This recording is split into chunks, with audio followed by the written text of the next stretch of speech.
Eli Hariri aslen Şemzinanlıdır. O, miladi 1009 veya 1010 yılında dünyaya gelmiştir. Doğum tarihi konusunda iki farklı rivayet bulunmaktadır.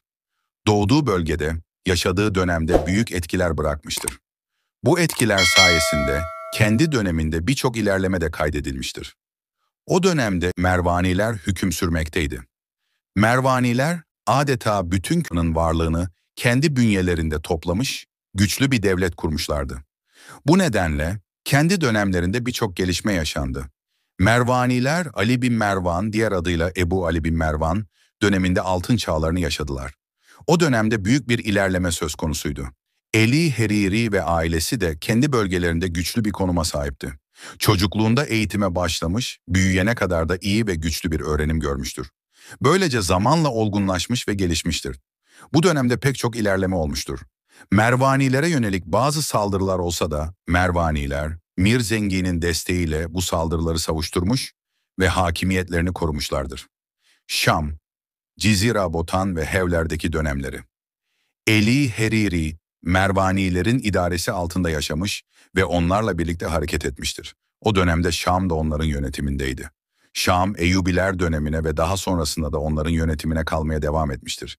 Eli Hariri, Mervanilerle birlikte farklı bölgeleri gezmiştir. Bir dönem Şam'a gitmiş ve orada bir süre kalmıştır.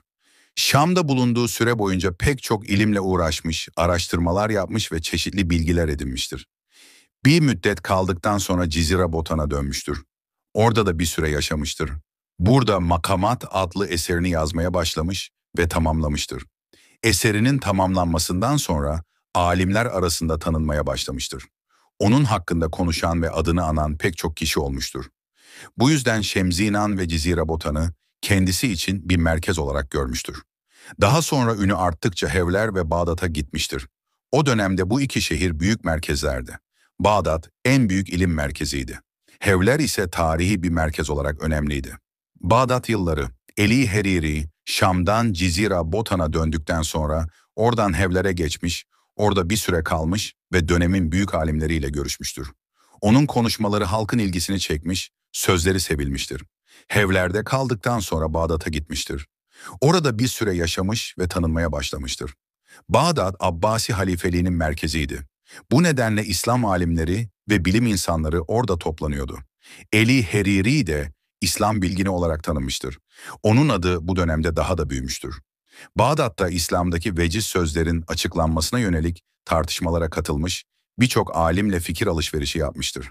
Halifenin bulunduğu merkezde bu tartışmalara katılması, onun şöhretini daha da artırmıştır.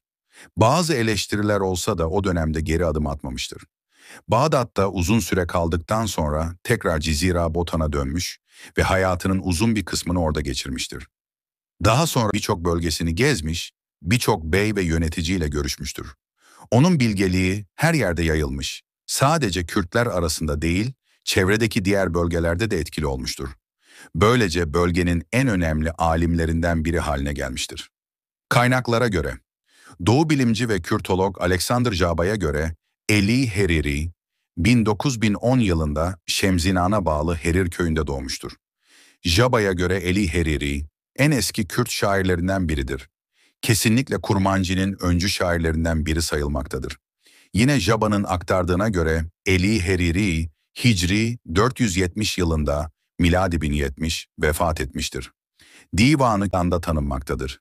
Eli Hariri'nin bazı şiirleri Alman şarkiyatçı Albert Sosin ve Sovyet şarkiyatçı M.B. Rudenko tarafından yayımlanmıştır.